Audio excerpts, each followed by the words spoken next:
Hi there, and thank you so much for visiting. This is Jennifer McGuire. So today I have a really fun card design for you, and I call this a shaker front card. Basically, the whole front panel of this card is a large shaker window with fun little things that shake inside. When you open it up, you'll see a scene of whatever you want to create with any products, and then you open it again to reveal a spot where you can write your personal message. I have two examples for you today, and I hope it demonstrates that you can create this type of card with any different stamps or dies that you may have. My first card will feature the Hero Arts March My Monthly Hero Kit. Now this kit has a large 6x8 stamp set, cardstock, inks, embossing powder, a fun specialty embossing powder, and coordinating dies. Now this is one of those great kits that's value is about twice what it costs, so it's a really good deal. And I'm going to focus on the stamp set for today's first card. This is one of those simple stamp layering sets that allows you to create a tree, a little scene. You can add a pond or a sandy spot if you wanted to. You also have some other little elements to add. I'm going to create a cherry blossom tree today, but keep in mind you can use different ink colors to get different looks. So let's start with this scene on the inside of our card. Notice there is a puddle of water or a little pond of water there. We're going to start with that first because that's a little bonus step that we need to do first, and you'll see why. Okay, for this, I'm going to stamp on a card backwards. So this is a 4 1/4 by 5.5 inch side folding card, and I'm going to stamp on it so that the crease is on the right. So the fold line is on the right, which is different than normal, and you'll see why. Okay, to position our water, I need to just first position our grass areas to see where the water goes. So I'm putting the 2 layers of grass down, just laying them there without any ink. And now I can kind of see where the water will go. So I'm going to lay the water right on top. See that little opening area there? I'm going to position it right on top where I want it to end up being stamped. Then I'm going to look above, make sure it's all lined up, close the door on my MISTI, remove the 2 grass images, and we're going to start with the water first. The reason I'm starting with the water first is I'm going to emboss this and it will resist the green on top and give us a nice clean look. I stamped the first layer with Hero Arts Pool ink. Now I'm taking the second layer of the water, which are like little ripples, and I'm stamping that a few times with Unicorn White pigment ink, which will give it a nice little pattern. You could use a darker blue here if you wanted. It just depends on what look you want. Okay, so now that I have those 2 layers stamped, I need to clear heat emboss this. There are 2 reasons I'm clear heat embossing this, and that is so it's shiny and also so that it resists the grass we stamp on top. So I lined up the first layer, the solid water area, stamped it again directly on top of the blue ink, but this time with clear VersaMark ink, and then I added clear embossing powder and heat set it. So now it's got a nice clear coating on it, a nice shine. Now we can go do the grass. So I'm going back to that first layer, and I'll stamp this one with Hero Arts Green Hills ink. You'll see this gives a nice green background, and our pool of water actually resists that ink because it has that clear embossing. So I wipe the extra ink off of it, then I like to heat set my ink so that when I stamp another layer on top, it stays nice and crisp. If you want your inks to blend a little bit more, you don't need to heat set in between. Now I have my second layer of grass, very easy once again to line up. There aren't any keys to doing this. It can kind of be a little off and be just fine. I stamped that with Fresh Lawn ink. You can see I have some green on my water, but all I have to do is take a dry cloth and wipe it clean, and there we have a little pond of water in our grassy area. You could definitely leave that pond off and it would just have like a little open area in the grass or little rocks, whatever you want. I like that I can use this for a variety of different scenes. Now I'm doing the trunk of our tree with Cup of Joe ink, which is a nice dark brown.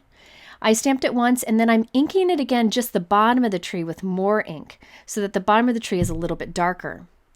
I then cleaned my stamp and I stamped it again but with VersaMark ink so that we could clear heat emboss this also. That way, when I stamp pink on top of it, our tree branches up there on the top stay true brown instead of getting muddied up with the pink. I'm going for a cherry blossom look, so I'm stamping my first layer with Cotton Candy Pink. I then can wipe away some of the pink ink from that clear embossing at the top of our tree trunk or from our branches. I then like to heat set that to keep my inks crisp. And then I will take the second layer of the tree, which once again, it's one of those that doesn't have to be lined up exactly. And I'll stamp this with Hero Art's bubblegum ink, which is a little bit darker. If you didn't want to have a pink tree, you could definitely do this in 2 different green colors. You could do any colors you wanted. You could even do fall colors if you wanted to do a fall scene. Okay, so there we have the scene started on the inside of our card. I wanted to add a little bit of pool color or blue to the sky. What I like to do is use a blending brush. These are from Trinity stamps. I like kind of the pointed end of this, or the narrow end. And I'm just taking some soft pool ink from Hero Arts and just putting little areas of color here or there, so it kind of looks like a soft cloudy sky. Don't take too much time for that. I just did it very quickly. And then I stamped my Thinking of You sentiment from the same Hero Arts My Monthly Hero Kit. So all of those images were from the kit. I did decide to add some birds from the Hero Arts Layering Mountains at the Lake stamp set. I just really like these birds and thought they'd be fun in the sky here. So I'm stamping them with soft granite ink, and then I actually cut the 2 birds apart so that I can end up having 3. So I'll stamp the third one with the soft granite ink, and there we have our scene.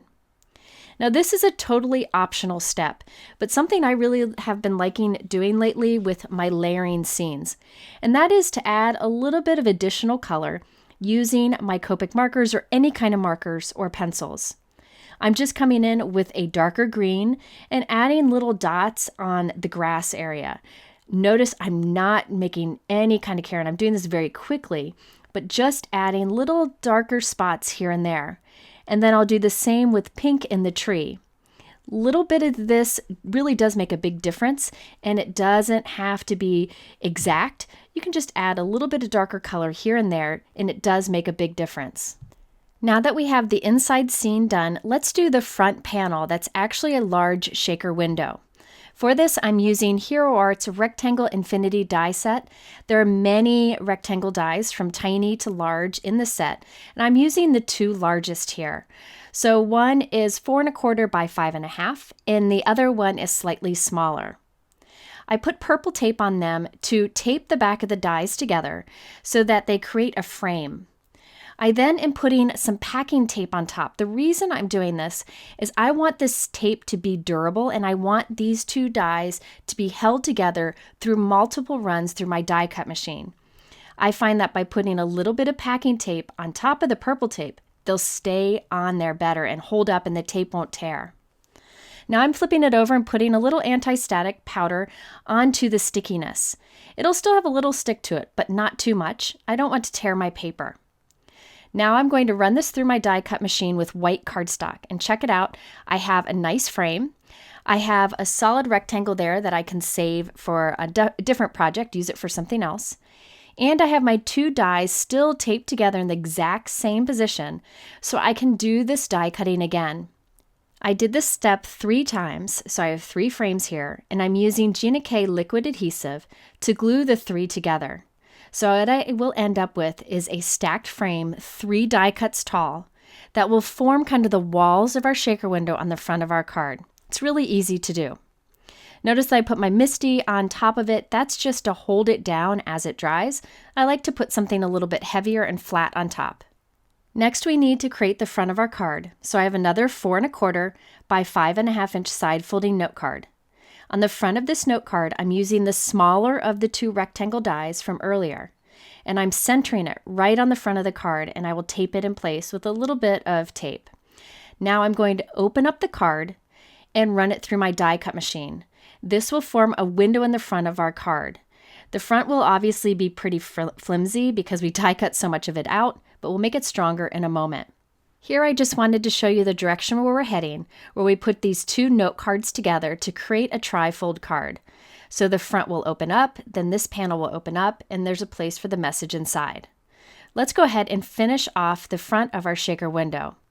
I'm taking strong double-sided tape, I really like Lawn Fawn's double-sided tape, and running it along the front frame of our card. So this is the card itself, and I'm putting adhesive along that frame. I like to really kind of completely seal the sides so nothing falls out, but I'm not really using anything small in this card, so it shouldn't be much of a concern. Then I can go ahead and remove the release paper to expose the adhesive on the top of that frame. Next, I'll need 2 pieces of acetate. You can use recycled acetate for this, or you can use Hero Art's clear acetate. They sell cards that I really like that are nice and thick, and I just cut 2 pieces from the card. And these are a little bit smaller than 4 1/4 by 5 1/2. I'm going to lay this right onto that double-sided tape on the front of our card. So I'm creating a window panel right on the front of our card, something fun and different. Again, if you have any kind of heavy plastic that you could recycle, that would definitely work for this. I actually did that on my test card and it worked great, but I didn't have any left, so I decided just to use a Hero Arts note card for this example. Now I have a 4th frame. Remember how I did a bunch of frames earlier? This is just one single frame, and I'm going to put double-sided tape on the back of it and then glue this onto the other piece of acetate. Remember that acetate is slightly smaller than the outside edge of the frame, and it just makes the perfect window. Now we need to put all of this together. So I'm putting another layer of double-sided tape on top of the acetate on the card. And this is where the walls of our shaker come in. Remember how I had 3 frame die cuts that I glued together to make it nice and thick? I'm going to place that right on top of this adhesive on the front of our card. Now the front of our card is getting stronger, so it holds up nicely, and we can add some little bits inside because we formed walls around it by putting those layered die cuts there. Okay, so now we can add whatever we want. I did some Lucy's Cards Fairy Dust, which is like large circles of glitter, and I also added some Lucy's Cards Clear Iridescent Jewels. You can use anything you want here. Now, I do like to do one thing. When I'm doing a giant shaker window like this, I do like to glue about 5 or 6 of my sequins or gemstones in place. So I'm putting glue right onto my acetate, and I'm putting a few gemstones on top of that glue. The reason I do that is I want some of them to stay up and not fall down to the bottom. And also it keeps the card a little more even. So I always like to do that. I think it just ends up looking better. Now I'm putting liquid adhesive around the top of that frame and placing our other acetate frame right on top. And there we have our front panel to our shaker window.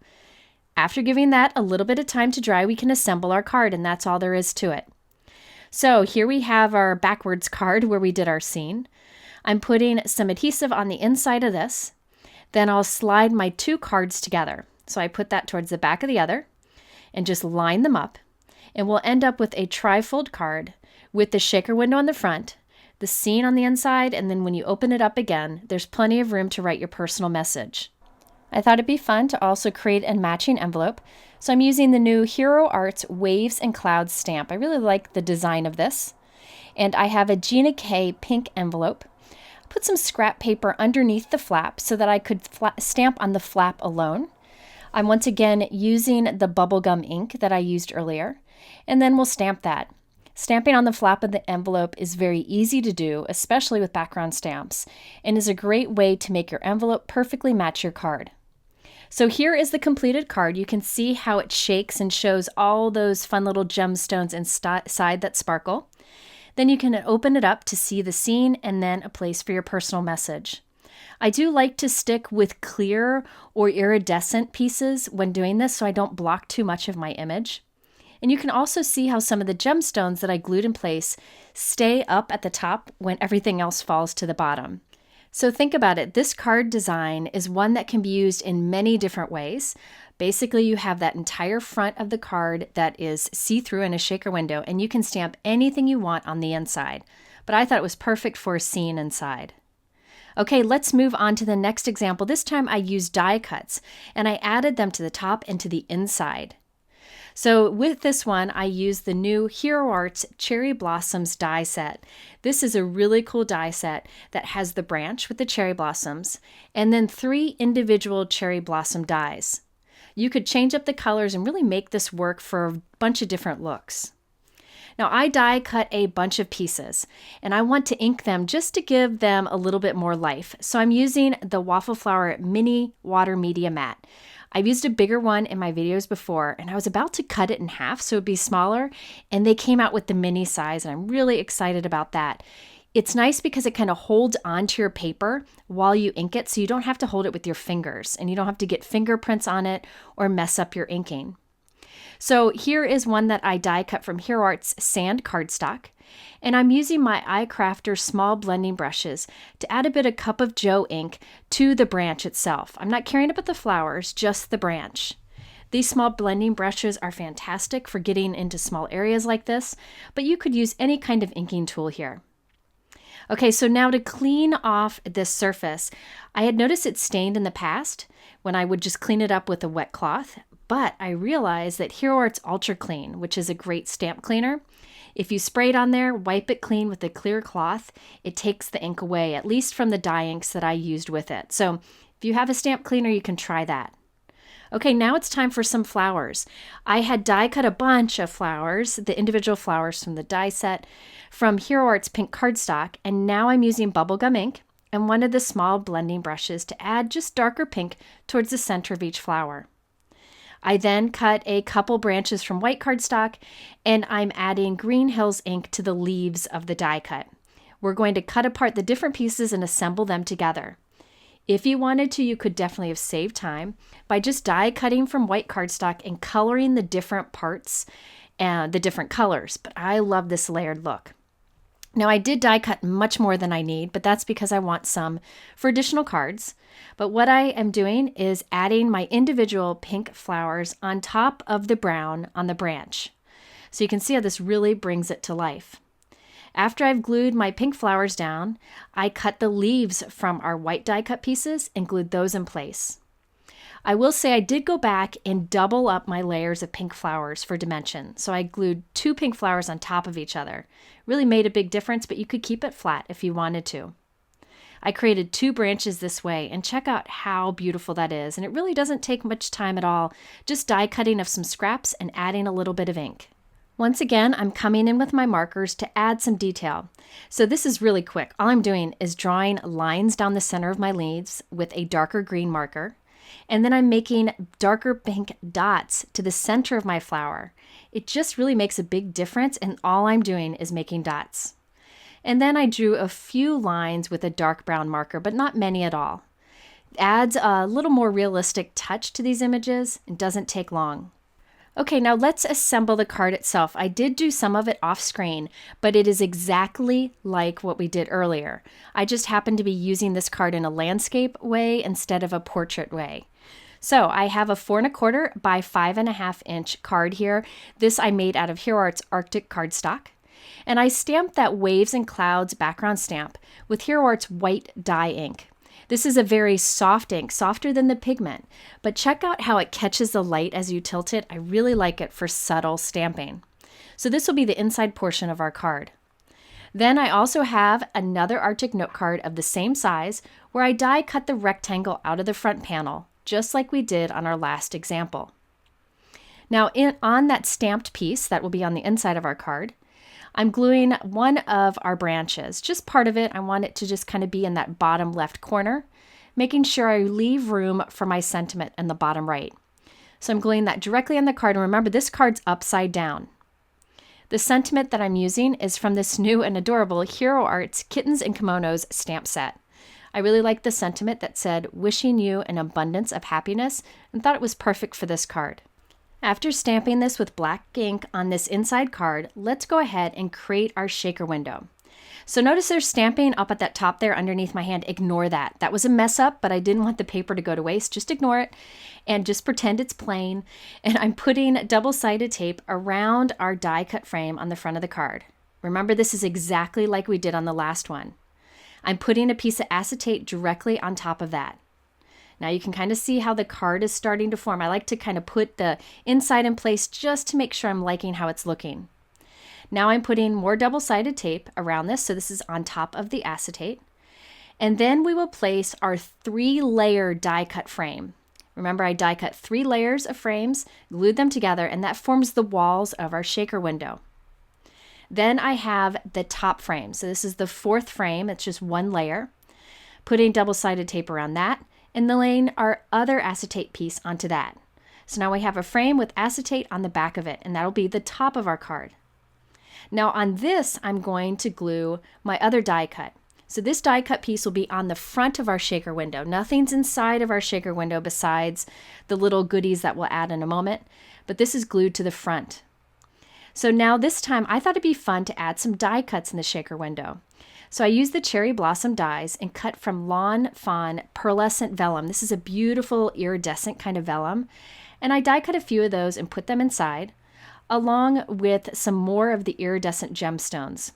I like those inside of my shaker windows because they're big enough that they won't come out, and they kind of won't allow the shaker window to press in because they have some dimension to them. And they really just are pretty inside, and you can kind of see through them so it doesn't block off everything. I did glue a few of the gemstones in place on the acetate like I did before. Now I'm putting liquid adhesive on the walls of our shaker window.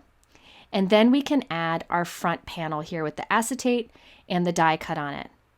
So I'll press that in place while it dries. I'm going to go ahead and slide that other card out, and there we have the front of our card. Okay, so now I'm trimming off the extra from that die cut on the inside of our card so that we can glue them together. So I will put some adhesive on the inside of that card and just slide the two together. Now any type of adhesive would work here. I just like to use tape runners so that if I position it together and it's not lined up just right, I can kind of peel it apart. Now you may have noticed when I did this, I crinkled the card on the inside. See all those wrinkles there? That's bothering me, but not enough to start over. So I'm just gluing an extra piece of white cardstock in there to hide it, and I don't think anybody will ever notice. Okay, so there we have another form of the card that I created earlier, but this time with die cuts glued to the front and the inside. Now it may bother you that you can see the back of my die cuts in this window. If it does, glue another die cut on there upside down, line it up, and add some pink flowers there. But honestly, it wasn't bothering me, so I decided to skip taking the time to do it. And for a final touch, I added a little bit of iridescent glitter to the center of each flower using Tonic Glitter Nuvo drops. It dries nice and sparkly, and I thought it kind of went with the gemstones floating inside. Okay, so here's a look at my final card. I would mail this in a padded envelope just to protect it, but I do that with a lot of my cards because I spend so much time working on them. So here on the front you have that floating cherry blossom branch, then you have one on the inside. In between you have all those little pieces that shake around nicely. You can see that this would work with not only stamps like in the last example, but with dies like I used here. So you can add your die cuts to the front, the inside, whatever you want to get a layered look. Now before we go, I wanted to mention that I had a third card idea in mind, but I ran out of time to create it. So I just wanted to share the idea with you because maybe it'll spark an idea for you to try using a window shaker front card with products you have. This is the new Hero Arts Dreams Will Blossom stamp set. I thought it was a beautiful set. What I had planned to do was stamp one of those flower clusters and glue it on the front of our shaker window, on the front of the card, just like I did with the cherry blossoms on the last example. Then I would stamp another one of the little blossom clusters on the inside and do the shaker bits in between. So I just wanted to mention that you can use stamps and coordinating dies to do layers with a shaker front card. It doesn't have to be a scene on the inside or die cuts on the front. Just try what you have. Okay, if you're interested in these fun new products that I did use today, they are linked below in my YouTube description to multiple sources. Also in the middle here, I have a couple other videos that are related that I think you might be interested in. Thanks for spending this time with me today, and I will see you once again with another video very soon.